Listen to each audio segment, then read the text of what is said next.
Hello बच्चों, आशा करती हूँ आप सभी लोग अच्छे होंगे और पढ़ाई भी अच्छे से करते होंगे। तो बच्चों, आप लोगों का ग्रीष्म अवकाश समाप्त हो गया है, तो अब आप लोगों को विद्यालय जाना चाहिए। और बच्चों, जैसा कि हम क्लास 10th हिंदी विषय से हमने आचार्य रामचंद्र शुक्ल की मित्रता नामक निबंध और जयशंकर प्रसाद जी द्वारा लिखित ममता कहानी ये सभी पढ़ा दिए। और आज हम पढ़ाएंगे डॉक्टर राजेंद्र प्रसाद द्वारा लिखित भारतीय संस्कृति।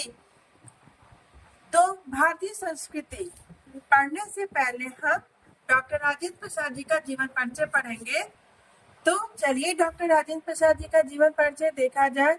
जैसा कि किसी भी कवि और लेखक का जीवन परिचय हमें क्रम से याद करना पड़ता है कि जैसे उनका जन्म कब हुआ, कहाँ हुआ, माता पिता कौन है, प्रारंभिक शिक्षा कब हुई और उनकी उच्च शिक्षा कहाँ हुई, साहित्य के क्षेत्र में उन्होंने कैसे प्रवेश किया और उनका साहित्य के क्षेत्र में क्या योगदान है, ये सभी चीजें हमें याद करने होते हैं। तो इसमें रटने की कोई चीजें नहीं, रटा नहीं जाता है जीवन परिचय, बस हमें अच्छे से उनकी सभी चीजों मुख्य मुख्य बातों को अच्छे से याद करना चाहिए। तो चलिए डॉक्टर राजेंद्र प्रसाद जी का जीवन परिचय देखा जाए।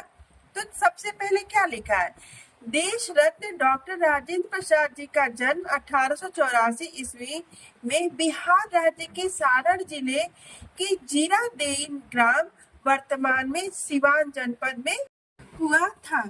कलकत्ता, अब कलकत्ता को वर्तमान में कोलकाता कहा जाता है, तो ध्यान दीजिएगा।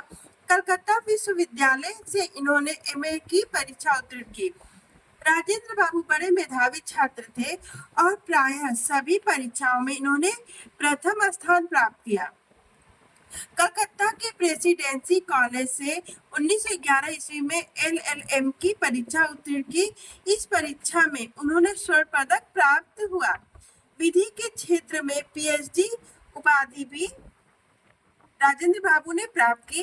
1911 से 1920 ईस्वी तक राजेंद्र बाबू ने क्रमशः कलकत्ता तथा पटना हाई कोर्ट में वकालत की, परंतु गांधी जी के आदर्शों, सिद्धांतों तथा आंदोलनों से प्रभावित होकर 1920 ईस्वी में इन्होंने वकालत छोड़ दी और पूर्ण रूप से स्वतंत्रता आंदोलन में कूद पड़े, जिसके कारण पहली बार 1933 ईस्वी में उन्हें जेल जाना पड़ा। जेल प्रवास अवधि में उन्होंने आत्मकथा लिखना शुरू किया।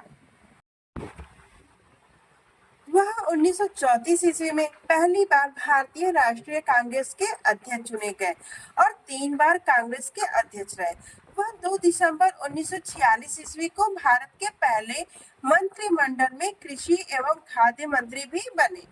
वह 11 दिसंबर 1946 को संविधान सभा के अस्थायी सदस्य चुने गए। तो ये बच्चों ध्यान दीजिएगा, हमेशा ये प्रश्न पूछा जाता है।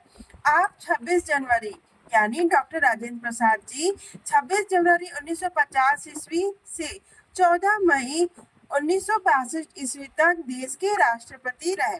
1962 ईस्वी में इन्हें भारत के सर्वोच्च नागरिक सम्मान भारत रत्न से सम्मानित किया गया। तो ये भी ध्यान दीजिएगा बच्चों कि भारत का सबसे सर्वश्रेष्ठ पुरस्कार या सम्मान कौन है, तो भारत रत्न है। तो 1962 ईस्वी में इन्हें भारत के सर्वोच्च नागरिक सम्मान भारत रत्न से सम्मानित किया गया। सत्य, निष्ठा, ईमानदारी, निर्भीकता, देशभक्ति, साधुता और सादगी इनके रोम रोम में व्याप्त थी। राजेंद्र बाबू की मृत्यु 1963 ईस्वी में पटना के सदाकत आश्रम में हुई। तो ये रहा इनका जीवन परिचय। तो बच्चों, एग्जाम में हमेशा जीवन परिचय ही पूछा जाता है और साहित्यिक परिचय नहीं पूछा जाता है, तो इसको पढ़ने की जरूरत नहीं है। आप लोग ज्ञान के लिए आप साहित्यिक परिचय आप अपनी पुस्तक से पढ़ लीजिएगा। चलिए अब हम इनका साहित्यिक रचनाएं पढ़ते हैं। तो डॉक्टर राजेंद्र प्रसाद जी ने अनेक विषयों पर लेखनी चलाई।